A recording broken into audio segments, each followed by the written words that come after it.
Life to me is a journey of passion and discovery. I live and work in a creative erotica of words, images, and art. I paint, I write, I design, I travel. I am an aesthete, a prolific writer, page 1 in page 3. I am Nisha JamVwal. Hello everyone, so we are back again in this episode. I am here with a versatile personality. Her name is Nisha JamVwal. She is an architect, luxury consultant, contemporary Indian art curator, author, columnist, and a celebrity host. So many qualities in one person. How is it possible? You can really opt for various career options also. It's not that you have to confine up to one. So I have with me Nisha JamVwal, who has come here all the way from Mumbai, and she is here to share her experience in her career life. How did she come up and she became the Nisha JamVwal? So let's hear from her. Welcome to our show, ma'am. Thank you. It's an honor to have you here. Such a pleasure to be with you. Thank you so much. So this show is all about bridging the gap between the industry people and the career aspirants who would like to be like you. Thank you. I'd really like to know about your career and what should the career aspirants do to be like you. To be like me, that's a very great compliment. Thank you. To be like me, I'd say never say no to your dreams. Never say never to things that sound impossible. And most importantly, never look at age as a barrier to start anything. Whether it's to start a career, whether it's to start exercising, whether it's to start being a more compassionate and kinder person to people around you. It's never too late to do anything new in life. And never say never to things, to different avenues. So if you're an architect, doesn't mean you can't be a writer. And if you're a writer, doesn't mean you can't be a model. And if you're a model, doesn't mean you can't be a TV personality. So in my book, I feel that the more we push ourselves, the more we break the glass ceiling, the more we expect out of ourselves, the better we perform. And the moment we say, hey, we can't do it, that's the beginning of the end. So a little example I'll give you is I've studied interiors architecture and architecture in America. When I came to India, a lot of the masons used to tell me, madam, ye to nahi ho sakta hai. And I would sit on the floor and for example, I wanted to do a mosaic with broken leftover pieces of tile. And he said, madam, ye to bahut kachra hai, ye nahi ho sakta hai. So I made him make the masala with the cement and I sat and made the mosaic on the floor to show him that, okay, you can't do it, I'll do it. So I feel life is about leading by example also. And I've never said no to my dreams. I've never depended on other people to make things happen for me. And nor have I looked for a free lunch. There is no free lunch. It's all about hard work. It's all about, you want to do something. For instance, I wanted to come to Bhubaneswar. The flight was nearly cancelled. I stuck around the airport.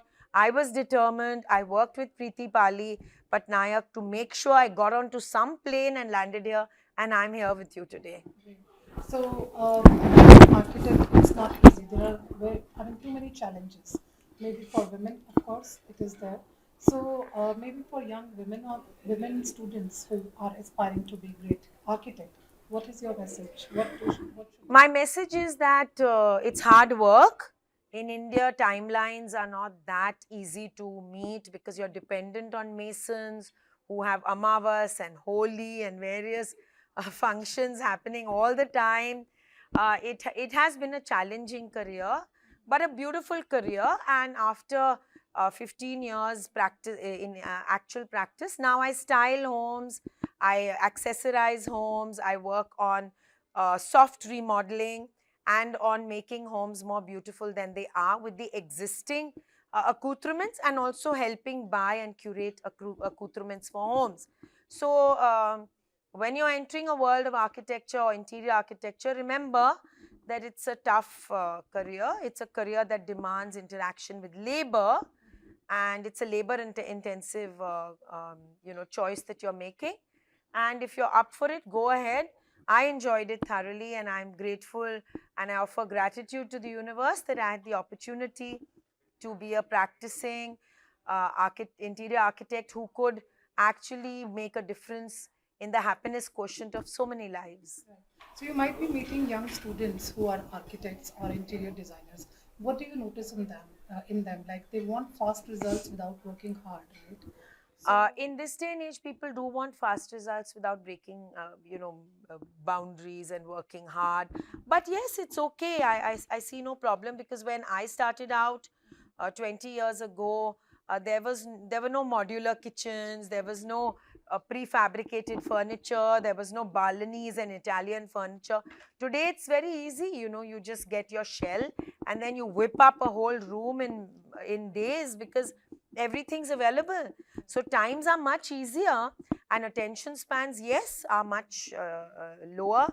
But with God's grace, people can wing it, even if they are a little bit less hardworking than I was. did you come across with these career aspirants? Like, did you go to any college where you interacted with them and did you observe certain things? I go to a lot of colleges as a mentor, as a spokesperson, as guest of honor, as a jury, as a judge.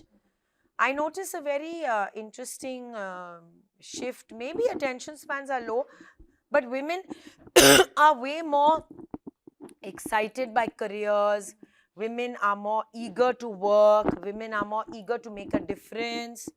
And I think as time goes by, even the ability to be more hardworking and persevering comes. Nothing succeeds like success. So you start, you make one step, and then you make leaps. So what about those young girls? I've seen them pursuing their degree, but then they get married, and that's it. It seems as if the degree is for getting married to a suitable guy. Yeah. So the two things I'll say to that. Uh, Actually, there are three things I'll say. One is, I don't gauge success by working or not working. Success is about choices. You make a choice to be a homemaker, bring up two happy children, and you don't want to work, I think you'll be a successful homemaker.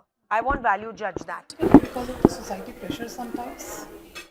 No, sometimes women choose not to go and work, and it's fine.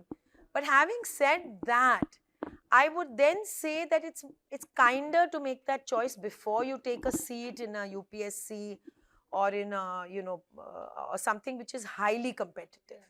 So that's a kinder way to go. But even so, I won't judge it too harshly, because sometimes women have kids, they have families, they become homemakers, and then around 30 or 35 or 40 or 45, they go and become successful career women. So life is dynamic. It's on our part, it's better not to judge, and on their part, it's better not to say never. You can be a career woman anytime you choose. It's never too late. Age is just a number. There was a time when 50 was or 60 was considered like, oh my God, budhapa aa gaya. Today, life starts at 50. Women are getting married at 55. So I don't see it as a negative at all. I think that for women who have that choice to, grow a garden, teach their children, be at home, hey, it's a luxury. If you have it and you choose it, choice is an empowering thing too. True. So, what is the scope of work and what is the scope of developing the career as an architect or a columnist or as an interior designer? So, what would be the scope for the youngsters? What they should be focusing more on? A youngster should focus primarily on what they love to do. What are you passionate about?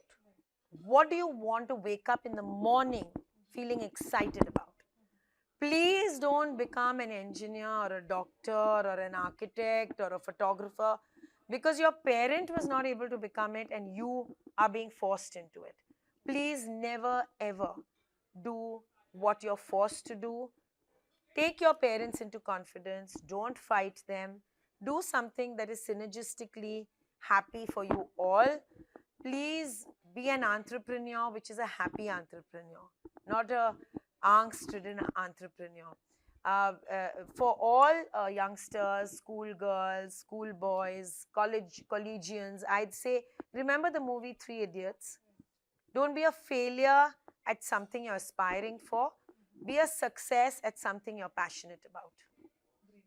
Thank you so much for your time. It was lovely talking to you. I'm so excited to be here at INVEC in Orissa, a different city, a different state. I'm really grateful to Preeti Patnaik for inviting me here. She's giving impetus to so many entrepreneurs in Orissa, and she's so keen to take them all over the world, all over, especially to Bombay, to showcase.